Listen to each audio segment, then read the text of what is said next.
De Eusebio y su inestimable aporte a La Habana, escribiría Fina García Marrús. En su sacrificio humilde, en la entrega tenaz de sus horas, en la vehemencia prometeica con que ama La Habana, Eusebio Leal, como en otras tantas cosas, es donde está su huella. Cuando lo olviden los hombres, todavía lo recordarán las piedras.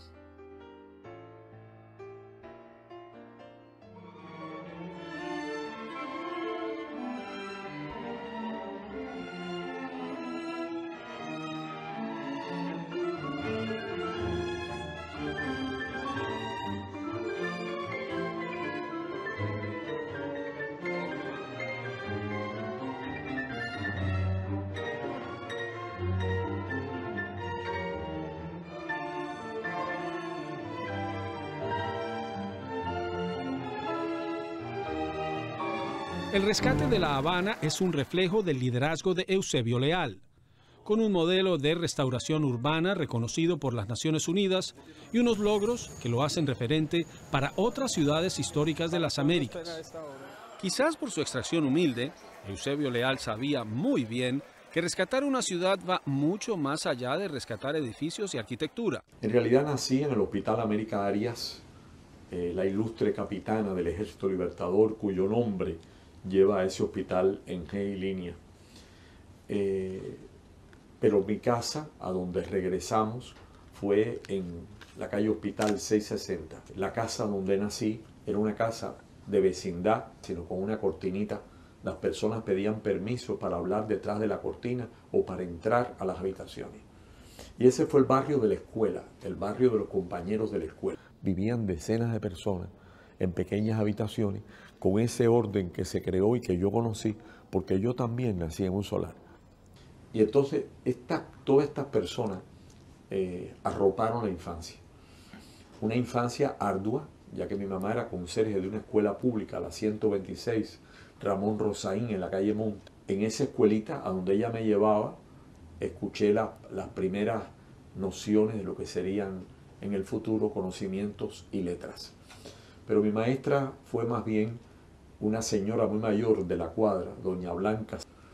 Y así fue el comienzo de la vida. El barrio y sus símbolos, el barrio y sus fiestas, el barrio y sus tristezas compartidas, el barrio y los acontecimientos de aquella época.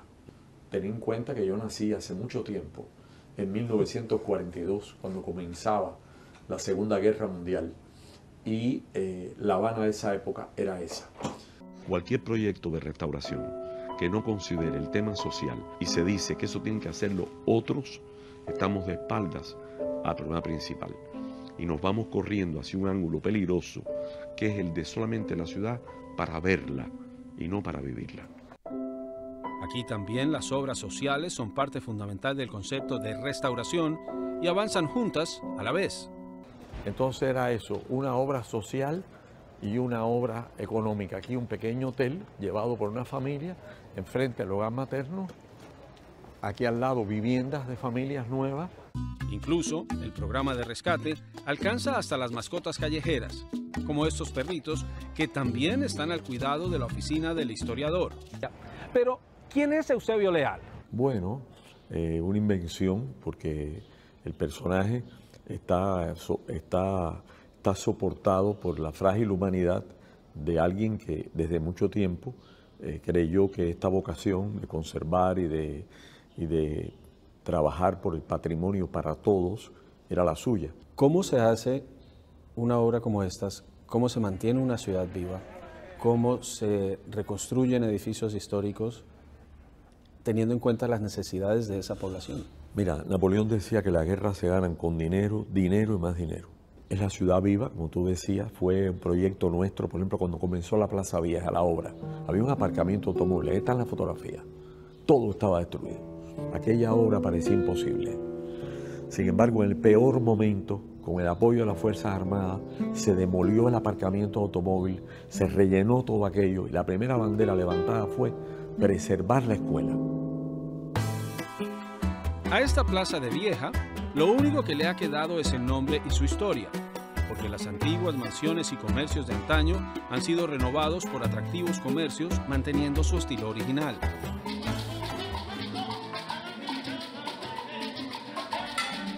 Aquí, los turistas, habitantes y transeúntes se funden entre sí en medio de los ruidos de esta ciudad que desde sus inicios se caracterizó por sus aceras estrechas, de ahí que casi todo el mundo prefiere caminar por sus calles, algunas convertidas oficialmente en bulevares peatonales como la famosa calle Obispo, y siempre acompañados por el ritmo de la buena música cubana. Pocas ciudades en América Latina tenían el nivel de desarrollo de Cuba. Hombre, claro que sí. ¿Por qué? ¿Porque era el centro económico o porque era...? Mira, todas las modernidades se estrenaron en La Habana. Precisamente el Capitolio Nacional es otra de las obras actualmente en ejecución y quizás la más ambiciosa, porque fue una obra muy adelantada en su tiempo cuando se construyó originalmente en 1927 y se hizo en tan solo 2 años con miles de trabajadores a un costo en aquel entonces de $20 millones. Yo me acuerdo de la leyenda que hay que dice que el Capitolio de La Habana es una copia del Capitolio de Washington. Esto no tiene nada que ver con el Capitolio de Washington. Absolutamente nada que ver. Todo Capitolio y todo edificio legislativo tiene ciertas analogías. Y no cabe duda, cuando tú lo ves por vez primera, recuerdas la monumentalidad de aquel Capitolio y la monumentalidad de otros Capitolios en distintos países. Pero nada es comparable a este espacio. Son 120 metros de largo, que tiene el gran salón de los Pasos Perdidos. La cúpula está a 91 metros de altura. ¿Por qué se llama de los Pasos Perdidos? Porque cuando caminas por acá, sentías el eco de tus pasos en el salón. El Capitolio de La Habana se inauguró en 1929. Antes de la Revolución Cubana albergó el Senado y la Cámara de Representantes y después fue ocupado por la Academia de Ciencias. En el año 2010 comenzó su restauración completa, por la cual se colocaron unos complejos andamios capaces de aguantar vientos de hasta 150 kilómetros por hora. La cúpula del Capitolio habanero, cubierta con láminas bañadas en oro, se eleva a 91.73 metros, unos metros más que la del Capitolio de Washington. Por su altura y diámetro, es la 6ª del mundo. En el interior del Capitolio reinan las dimensiones monumentales, el diseño elegante y los tonos dorados. Cada salón lleva el nombre de algún héroe de gran importancia para la historia de Cuba.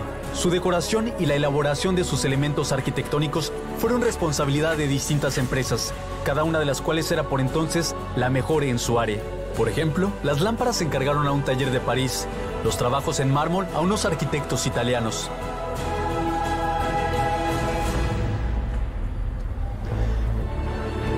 El histórico hemiciclo norte tiene capacidad para 169 congresistas y está dividido en 6 partes, porque antiguamente eran 6 las provincias del país. Y por fin nos encontramos en el Salón de los Pasos Perdidos, llamado así según dicen por su excepcional acústica. Aquí se eleva la Estatua de la República, la tercer mayor estatua bajo techo del mundo. Unos especialistas rusos trabajaron durante 8 meses en su restauración. Justamente en medio del Salón de los Pasos Perdidos tenemos el kilómetro cero, desde donde salen simbólicamente todas las carreteras de Cuba, adornado en el centro por un diamante que curiosamente perteneció al último zar ruso.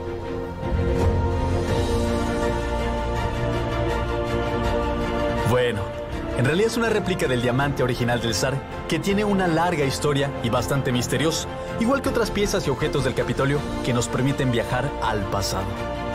En las puertas de la entrada principal hay 70 bajorrelieves en los cuales se muestran los hechos más destacados de la historia cubana. Tiffany es el encargado de hacer todas las decoraciones de bronce, las lámparas, la vajilla presidencial, el escudo de Cuba, flanqueado por las hachas romanas, el sol que aparece en el Golfo de México y la llave señalando el papel de Cuba en el Golfo y la palma real, que es el atributo de Cuba, y aquí arriba, como una guardiana de lo que está abajo, está la nación, la Es lo república. primero que uno ve cuando entra por ese portón. Lleva el escudo, con el escudo lleva las armas de Cuba, es como una gran palas atenea de bronce fundida en Nápoles, el espectáculo de la llegada a La Habana en piezas de esa escultura. Y las estatuas exteriores que representan, yo creo que las 2 cuestiones fundamentales, la virtud tutelar del pueblo. Un pueblo que no trabaja, una nación que no crea, una nación que vive dependiente, que debe y no paga, que consume y no produce está conducida al desastre. Entonces, en lo alto de esa escalinata aparece ese perpetuo llamado y dos atlantes sostienen el escudo de Cuba. Esta opulencia arquitectónica se terminó en 1929. Fue un tiempo récord el que se empleó para la construcción. Cientos de obreros, hay todas unas fotografías espectaculares, hay un gran libro del Capitolio con todas las fotos, donde al final aparece la multitud en la escalinata, con todos los electricistas, albañiles, constructores, entre los cuales estaban también muchos emigrantes, españoles, italianos, cubanos, que van construyendo la gran obra republicana. Cuando me preguntan ¿y qué pasará después, mañana o pasado? Una pregunta que se repite en distintas dimensiones. Siempre digo, tener confianza, porque ya Martí lo escribió, tengo fe en el mejoramiento humano, en la utilidad de la virtud, en la vida futura. En la calle están los historiadores, los arqueólogos, los historiadores del arte, lo que van a continuar están ya. Habana, Habana, hermosa Habana, Habana, lindo es tu prado, lindas son tus calles, bello es Cuba. Mirando un álbum de fotos de la vieja capital, desde los tiempos remotos de La Habana colonial. Y me dan ese edificio donde se A convierte. solo pocas cuadras del Capitolio y moviéndose con una agilidad que cuesta trabajo seguir, Eusebio nos llevó a otra obra en reparación que tiene un significado muy especial para él: la antigua escuela de Rafael María de Mendive, lugar donde estudió José Martí, quien nació no muy lejos de ahí en 1853. Esta preciosa escuela de Mendive en el Prado, que tiene un tremendo valor moral haber puesto esa ficha sobre el tema. Esta era la casa privada del maestro. Tenía biblioteca con libros bellos, tenía un piano. Se recupera la altura. Se recupera la altura, se descubren los espacios y desde aquí se puede ver la belleza del Prado. Desde abajo no podemos verlo. Mira, y lo que significa la recuperación uno por uno de los grandes edificios. Allá el Capitolio, aquí la gran sala de conciertos, al lado la escuela, más allá la Alianza y ya al final la entrada del Prado. Y el Prado. Sobre él vamos. Quiere decir, una cosa trae la otra. La sala de conciertos a la que se refirió fue el antiguo Casino Español, un edificio renacentista construido en 1914 y situado en pleno Paseo del Prado. Desde hace muchos años, el gobierno lo convirtió en el Palacio de los Matrimonios, un lugar a donde vienen a casarse por lo civil los habaneros. Entonces esto va siendo un discurso coherente, al lado un colegio, más allá la Alianza con sus miles de alumnos, aquí la sala de conciertos, delante el Capitolio, el teatro y el Teatro Martí, que es decir, se va creando un conjunto de obras restauradas y útiles a todos. La lucha por restaurar el simbólico teatro de La Habana, el Teatro Martí, en que está en ese ambiente está metida la historia del teatro popular cubano y la historia de las grandes aspiraciones. Otra obra bajo la dirección de la Oficina del Historiador, el Teatro Martí. Restaurado en 2014 y que encierra una mística especial con mucha historia, fue originalmente inaugurado en 1884. Goza de un gran prestigio por las figuras que pasaban por él. Hay que pensar que desde el siglo XIX La Habana fue un punto realmente de acogida importantísimo para las más importantes figuras y compañías del arte europeo. Incluso había un dicho muy común en la época que si no triunfabas en La Habana, no triunfabas después ni en Estados Unidos ni en el resto de América. Pero asimismo, cuando uno piensa en todas las grandes personalidades que actuaron aquí, desde Fanny Esler, la diva del ballet romántico, desde Ana Pavlova, desde figuras tan importantes como el propio tenor Enrico Caruso o también Sara Bernard, que estuvo en Cuba. O sea, cuántas figuras importantes del arte que pasaron por La Habana e incluso por otros teatros de Cuba. O sea, había que pasar primero por acá, por Cuba. ¿Cuándo comienza el declive de este teatro que llegó a morir? Bueno, el teatro comienza a morir en el año 74, en 1974. Cierra en ese momento por problemas estructurales, por problemas eléctricos serios. No se comienza un trabajo de restauración y el edificio poco a poco comienza a padecer las inclemencias del tiempo, la humedad, la erosión, y las ruinas del Teatro Martí realmente conmovieron mucho el espacio habanero. Cuando entré se veía el cielo desde el proscenio. Estaba todo lleno de escombros, de basura, y la gloria parecía haberse perdido. Entonces de pronto cerré los ojos e imaginé la función. Esta historia que es veraz, un servidor les narrará, en la que triunfa la maldad. Y dije, mientras que vea estas cosas, estas visiones, será posible. Y empezamos la tarea. El proceso comienza alrededor del año 2005, cuando la Oficina del Historiador, que sabes que agrupa una red importante de museos y instituciones, decide, bueno, intervenir. Vamos a tomar estas ruinas y vamos a comenzar un proceso de restauración intenso para devolverle la historia al Teatro Martí. Ese inicio del año 2005 nos lleva hasta el año 2014, que es cuando reabrimos las puertas para el público, el 24 de febrero de 2014. Habíamos restaurado la belleza, pero debíamos buscar también la memoria. Este teatro ha recuperado todo su esplendor. Los habaneros acuden a él con doble propósito: disfrutar de una buena obra y admirar su rescate histórico. Visitarlo es como un viaje en el tiempo hacia principios del siglo XX. Nosotros venimos del amor de Martí, del amor creador. Nosotros venimos de todo eso.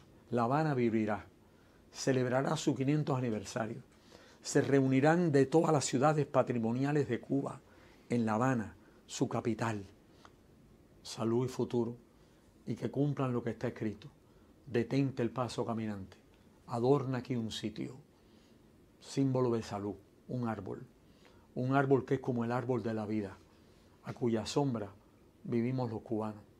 Que la ciudad tiene que librarse de la polución, de la contaminación, que hay que salvarse del cuidar ese mar, que hay que cuidar esta tierra, que hay que cuidar los jardines, las fuentes públicas, los monumentos, que es más fácil condenar, yo lo sé, que educar, que es más fácil quitar un monumento que explicarlo, pero ya esa hora pasó. Ahora lo importante es educar. Todo dependerá de nosotros y de ustedes, jóvenes y muchachos que pueden estar escuchando. Esos mismos que me saludan en las calles de La Habana.